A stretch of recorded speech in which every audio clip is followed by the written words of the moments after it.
magsisiyasat, magmumulat, pukaw, kasama si Vince Kasilihan.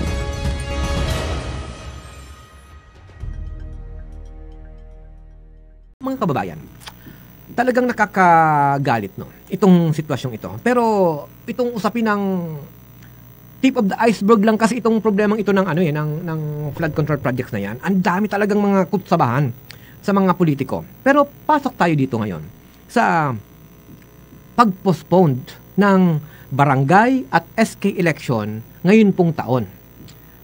Hindi po ito katanggap-tanggap. Dahil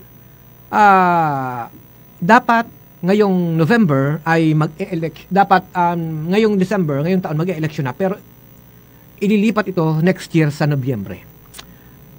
Pinirmahan na po ni Bongbong Marcos ang Republic Act number 12232, 12232, which not only postponed ang barangay at sangguniang kabataan election, kundi i-extend pa ang termino nitong mga SK na ito, nitong mga kapitan na ito, nitong mga barangay officials na ito. Alam nyo, sayang, dahil ang daming mga hindi naman gumagampa ng mga trabaho nitong mga barangay officials, SK officials na ito. Ang dami. Diyan lang sa bayan ko. Ang daming hindi nakakagampa ng mahusay. Kaya mas mainam palitan yung mga hindi nakakagampa ng mahusay na gawain sa mga barangay, sa SK na yan. Ang pag-extend po ng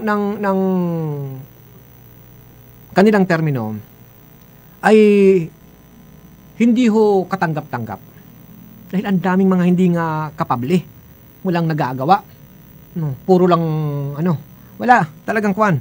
Kaya, kung mag-election sana, sana mapapalitan yung mga walang nagagawang mga barangay officials at SK officials.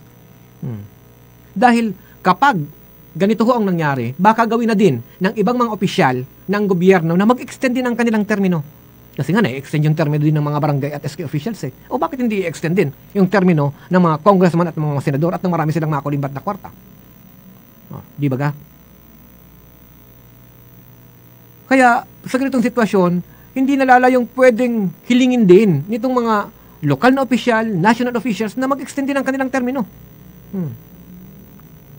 Ang pag-extend po ng termino ng mga barangay at SK officials ay parang inaalisan natin ang karapatan ang mga mamamayang pumili,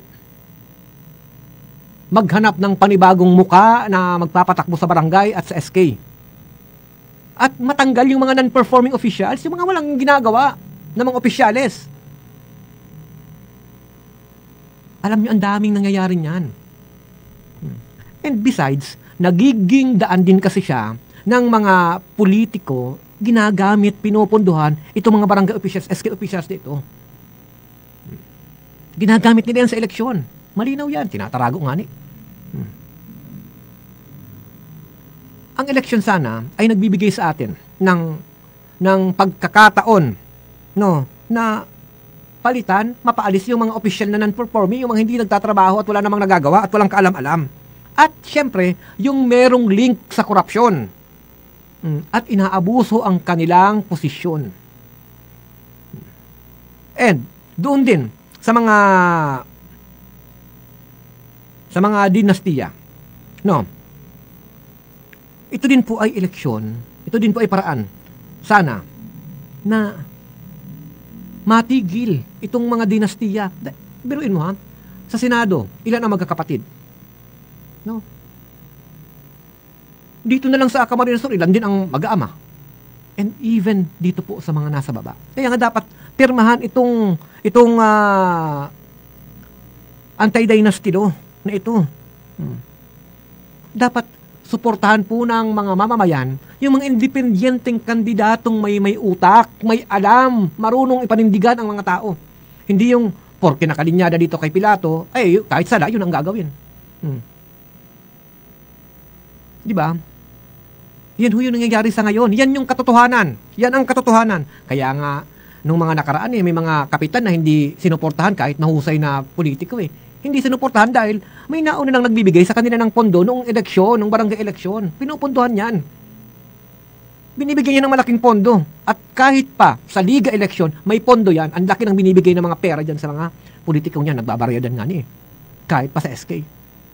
500,000, 50,000, 100,000. Pag nakarecruit ka, meron ka pang extra 100,000. Yan ang nangyayari, yan ang katotohanan. Ginagamit ng mga politiko, ng mga mayor, ng mga congressman, ng mga gobernador ang barangay election para sa kanilang kapakinabangan. Kaya, tayo naman sa barangay, ang mga mamamayan sana ay maging kritikal. Pumili ng independyente, pumili ng mahusay, hindi yung mga aanga-anga, walang kaalam-alam. Magsisiyasat, magmumulat, pukaw, kasama si Vince Casilihan.